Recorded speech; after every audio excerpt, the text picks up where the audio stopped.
નવનિયુક્ત પંચાયતી રાજ પ્રતિનિધિઓને સશક્ત શાસનનું માર્ગદર્શન. પાટણમાં પંચાયતી રાજ પ્રતિનિધિઓ માટે ક્ષમતા નિર્માણ તાલીમ અને પંચ સંમેલન યોજાયું. વિકસિત ભારતના સંકલ્પને સાકાર કરવા સશક્ત પંચાયતી રાજ સંસ્થાઓનું નિર્માણ અનિવાર્ય.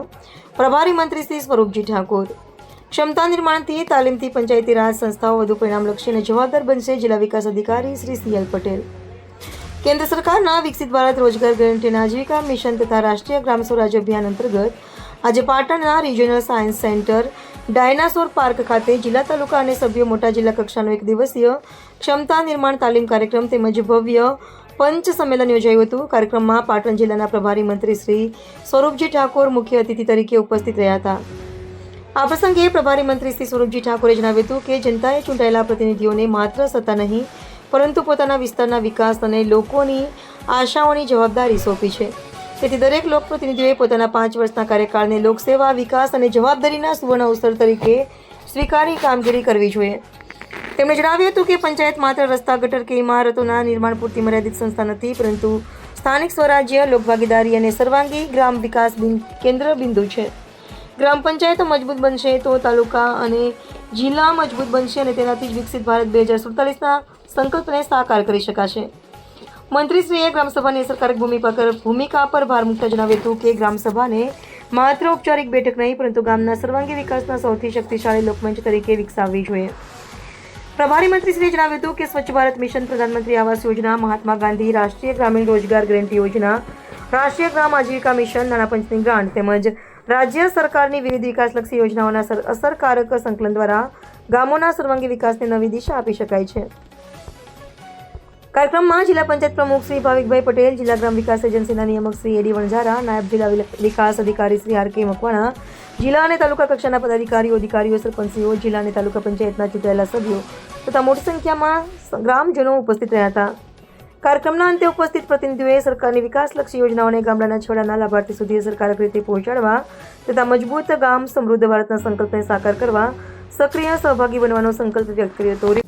મારે અમુક બાબતો ઉપર આપ સૌનું ધ્યાન દોરવું છે મારા આ ટૂંકા અનુભવના આધારે કે અત્યારે આપણે 16મા નાણાં પંચનો અમલ થવા હવે જઈ રહ્યો છે 26-27ના વર્ષથી. 15મા નાણાં પંચ અને 16મા નાણાં પંચમાં બહુ મોટો તફાવત છે. 15મા નાણાં પંચમાં ગ્રામ્ય કક્ષામાં 70% ગ્રાન્ટ મળતી હતી, હવે 80% મળવાની છે. 10% તાલુકામાં મળતી હતી, અગાઉ 20% મળતી હતી, હવે 10% થઈ છે અને 10% જિલ્લામાં યથાવત રહી. પણ આ વખતે ભારત સરકાર દ્વારા એક નવું પરિબળ ઉમેરવામાં આવેલું છે, પરફોર્મન્સ ગ્રાન્ટ. 3જા વર્ષથી દરેક ગ્રામ પંચાયતને, તાલુકાને અને જિલ્લાને પોતે સ્વભંડોળની કેટલી આવક કમાય છે, દરેક ગ્રામ પંચાયત કેટલી સદ્ધર છે, સ્વભંડોળ કેટલું અર્ન કરે છે, એના આધારે તમને પરફોર્મન્સ ગ્રાન્ટ મળશે. એટલે મોટાભાગના તાલુકા સદસ્ય છે એમના અંડરમાં લગભગ 7 થી 8 ગામ આવતા હોય અને જિલ્લા સદસ્ય પાસે લગભગ 17 થી 18, 20 જેટલા ગામો હોય.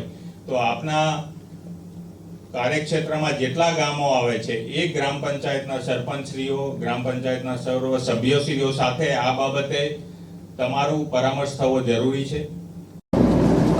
આજે પાટણ જિલ્લાની અંદર પંચાયતના સભ્યો, જિલ્લા પંચાયતના સભ્યો, ગ્રામ પંચાયતના સભ્યોનો તાલીમ વર્ગ યોજવામાં આવ્યો છે અને તાલીમ વર્ગની અંદર ગુજરાત રાજ્યની જેટલી પણ યોજનાઓ છે એ યોજનાઓથી વાકેફ કરી અને ગ્રામ પંચાયતની અંદર કઈ રીતે કામ કરવું, કઈ યોજના ક્યાં વાપરવી, ક્યાં આયોજન કરવું, એના માટેનો તાલીમ વર્ગ તમામ સભ્યો સાથે આજે પાટણ ખાતે સરસ્વતી તાલુકામાં કરવામાં આવ્યો છે અને આજે આખો દિવસ એ તાલીમ વર્ગ ચાલશે અને તાલીમ વર્ગના દ્વારા જે પણ યોજનાનું સૂચન આપવામાં આવશે અને ગ્રામ પંચાયતમાં, જિલ્લા પંચાયતની અંદર, તાલુકા પંચાયતની અંદર જે પણ યોજનાનું કામ કરવાના થશે એનાથી વાકેફ કરવામાં આવશે અને એક એવી પુસ્તિકા આપવામાં પણ આવી છે કે એમને